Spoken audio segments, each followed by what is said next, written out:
25 जून 2020 India के supreme court में एक अपील दायर की गई जिसमें यह कहा गया कि मंदिरों में पशु बलि पर प्रतिबंध मनमाना है। यह अपील पीए गोपाल कृष्णन और कुछ अन्य लोगों द्वारा केरल के हाई कोर्ट के अगेंस्ट दायर की गई। पर क्यों, आइए जानते हैं। तो बात है 16 जून 2020 की।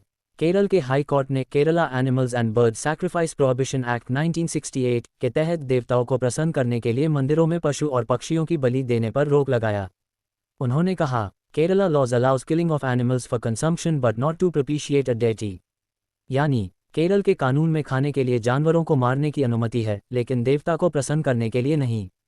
ऐसा ही एक सिमिलर केस 18 दिसंबर 2023 को पटना के दरभंगा जिले में भी देखने को मिला। दरभंगा जिले में मौजूद श्यामा माता मंदिर में हो रहे पशु बलि को रोकने के लिए the Bihar state religious trust board BSRTB ने एक ऑर्डर पास किया, जिस पर वहां के BJP MP गिरिराज सिंह ने कहा, जो हिंदू मंदिरों में पशु बलि को क्रूरता के कार्य के रूप में देखते हैं, वे बकरीद के समय समान चिंता व्यक्त क्यों नहीं करते। मैं डैम श्योर हूं कि आप में से कुछ लोगों के दिमाग में अभी यही सेम सवाल चल रहा होगा। पर जाहिर सी बात है दोस्तों, अगर हिंदुस्तान के सभी लोग ऐसा ही सोचने लग जाए तो क्या होगा। आइए अब समझते हैं कि ये बलिदान जैसी चीज़ों में कितनी सच्चाई है। पर उससे पहले हमारा ये जानना बहुत जरूरी है कि आखिर सबसे पहले बलि देने की प्रथा शुरू कैसे हुई और इसका कारण क्या था। बलि देने की प्रथा का इतिहास बहुत प्राचीन है और यह विभिन्न संस्कृतियों और धर्मों में अलग अलग समय पर शुरू हुई थी। भारतीय संदर्भ में बलि देने की परंपरा का उल्लेख वेदों, पुराणों और अन्य प्राचीन ग्रंथों में मिलता है। बलि देने की प्रथा वैदिक काल से पूर्व के आदिम समाज में मौजूद थी। ऋग्वेद में यज्ञ और बलिदान का वर्णन मिलता है। ये परंपरा बाद में विभिन्न धर्मों और संप्रदायों में विकसित हुई। इस प्रथा के शुरू होने के कई कारण थे, जैसे देवताओं को प्रसन्न करने के लिए। यह विश्वास था कि बलि चढ़ाने से देवता प्रसन्न होते हैं और उनकी कृपा से समाज में सुख समृद्धि आती है। कृषि और फसल के लिए। कृषि प्रधान समाजों में फसल की अच्छी उपज के लिए बलिदान दिया जाता था। इसे प्रकृति और देवताओं के प्रति कृतज्ञता प्रकट करने का माध्यम माना जाता था। भय और संकट से मुक्ति के लिए। आपदाओं, बीमारियों और दुश्मनों से रक्षा के लिए बलिदान का सहारा लिया जाता था। पर क्या ये सभी कारण बलिदान के लिए एक वैलिड रीजन थे? आइए एक एक करके समझते हैं। पहला कारण, देवताओं को प्रसन्न करने के लिए बलिदान। आइए समझते हैं कि इस बात में कितनी सच्चाई है। इस बात को समझाने के लिए मैं आप लोगों को एक कहानी सुनाता हूँ। वैष्णव निम्बार्क संप्रदाय के ग्रंथों एवं श्री नाभादास जी कृत भक्तमाल जी में वर्णन आता है कि 14वीं शताब्दी के तत्कालीन निम्बाकाचार्य स्वामी श्री हरिव्यास देवाचार्य जी महाराज एक बार प्रवास पर थे। चलते चलते महाराज जी का काफिला त्रिकुट पर्वत की तलहटी पर पहुंचा। वह स्थान बड़ा ही मनोहर था। सभी ओर हरियाली, मीठे पानी के झरने, सुंदर सुंदर जीव जंतु, पवित्र वातावरण, सब कुछ ठाकुर जी के विश्राम के लिए उत्तम था। अतः महाराज जी ने काफिले को वहीं रोक दिया। महाराज जी स्वयं भगवान की सेवा में लग गए। प्रसाद बनने लगा, तंबू गाड़ दिए गए और विश्राम की सभी व्यवस्था कर दी गई। तभी कहीं से महाराज जी को ज्ञात हुआ कि ऊपर पहाड़ी पर त्रिकुटा माता का मंदिर है जहां पशुओं की बलि दी जाती है। ये सुन महाराज जी क्रोधित हो अपने शिष्यों से बोले, जिस जगह पशुओं की बलि दी जाती हो, हम उस स्थान पर एक क्षण भी नहीं रुकेंगे। सब सामान ऐसे ही छोड़कर तुरंत सब यहाँ से प्रस्थान करो। उधर यह बात माता को पता लगी तो वह बहुत उदास हो गई, क्योंकि वह नहीं चाहती थी कि रसिक वैष्णव उपासना के इतने बड़े संत क्रोधित होकर उस स्थान का त्याग कर चले जाए।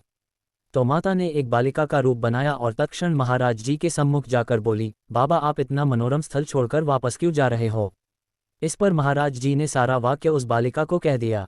तभी माता ने बालिका का रूप छोड़कर अपने वास्तविक स्वरूप में आकर उनको दर्शन दिया। तो बाबा बोले, हम ऐसी देवी को नहीं मानते जो निर्दोष पशुओं की बलि से खुश होती हो। ये तो परम अपराध है।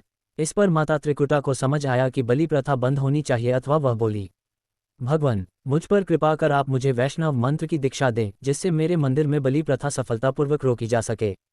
ये कहकर माता त्रिकुटा ने वैष्णव मंत्र की दीक्षा ली, जिससे उनका नाम वैष्णो देवी पड़ा एवं तब से अब तक मां वैष्णो देवी मंदिर में बलि प्रथा पर पूर्णतया रोक है। इस बात में कितनी सच्चाई है ये तो मैं नहीं जानता, पर इतना जरूर जानता हूं कि कोई भी देवता अपने बच्चों की बलि से खुश नहीं होता। दूसरा कारण, कृषि और फसल के लिए बलिदान। आज के वैज्ञानिक दृष्टिकोण से यह स्पष्ट हो चुका है कि फसल की उपज मौसम, मिट्टी की गुणवत्ता, बीजों का चयन, सिंचाई और खेती की तकनीकों पर निर्भर करती है। बलिदान जैसी परंपराएं इन कारकों पर कोई प्रभाव नहीं डालती। बलिदान की परंपरा अधिकतर अज्ञानता और डर पर आधारित थी। प्राचीन समाजों को प्राकृतिक आपदाओं का कोई वैज्ञानिक कारण ज्ञात नहीं था, इसलिए वे इन्हें देवताओं का प्रकोप मानकर बलिदान देते थे। तीसरा और आखिरी कारण, भय और संकट से मुक्ति के लिए बलिदान। प्राचीन समय में लोग बीमारियों को ईश्वर या दैवीय क्रोध का परिणाम मानते थे, लेकिन आधुनिक विज्ञान ने साबित किया है कि बीमारियां विषाणु, बैक्टीरिया और अन्य रोगाणुओं के कारण होती हैं। इनका इलाज दवाइयों, स्वच्छता और टीकाकरण से संभव है, न कि किसी बलिदान से। इतिहास में ये देखा गया है कि सैन्य शक्ति, रणनीति और संगठन कौशल दुश्मनों से रक्षा का वास्तविक आधार है। बलिदान केवल एक अंधविश्वास था जो समाज को नियंत्रित करने का साधन बनता था। इतिहास में बलिदान का उपयोग अक्सर शासकों द्वारा लोगों को डराकर नियंत्रित करने के लिए किया गया। मिसाल के तौर पर माया और अज़टेक सभ्यताओं में मानव बलिदान किए जाते थे, लेकिन इससे आपदाएं या युद्ध नहीं रुकते थे, जिसके कारण इन सभ्यताओं का पतन हुआ। अब इन सब चीज़ों को सुनने के बाद आपको लगेगा कि बलि देना गलत है। आप में से कई लोग ये भी सोच रहे होंगे कि मैं भारतीय संस्कृति और धर्म को गलत बोल रहा हूँ।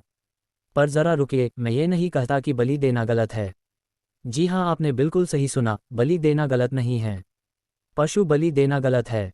नहीं समझे? मैं समझाता हूँ, पर उससे पहले आप ये देखिए। देवी पे बलि चढ़ती है, शास्त्रों में कुछ है बलि का विधान? देखिए, बलि शब्द के बहुत सारे अर्थ किए गए। युगांतरों में, तंत्र आदि के विधानों में इस प्रकार से कई जगह कोई लोग उदाहरण ढूंढ के ला सकते हैं। आज के समय में भी फल को छेदन करके जब तरबूज को काट दिया जाता है, उसको समर्पित कर दिया जाता है। ऐसी उपासना के भी तीनों विभाग हैं। तो सबसे श्रेष्ठ सत्वमयी उपासना है, जो कि सार्वभौम में शांति प्रदान करने वाली, उसमें कहीं भी कोई बलि प्रधानता नहीं है। तंत्र आदि के प्रयोगों के लिए जो कि थोड़ी देर के लिए एनर्जी क्रिएट करते होंगे, उसमें ऐसी चीज बताते हैं। ये तो रही उसकी व्याख्या। पर मैं अगर अपनी गंभीरता से आपसे बात निवेदन करूं, मुझको नहीं लगता कि किसी की निरीह हत्या करके कोई देवी या कोई देवता प्रसन्न हो सकता। और अब ये देखिए, शाक्त पूजा में, शक्ति की उपासना में, तंत्र पूजा में बलि का महत्व है। ये शास्त्र के आधार पे है एकदम। कालिका पुराण में एक चैप्टर ही है जिसको कहते हैं रुधिर अध्याय। रुधिर मीन्स ब्लड, तो इसको इंग्लिश में ट्रांसलेट करें तो ब्लड एपिसोड्स। तो बलि क्या है, कब देना है, कैसे देना है,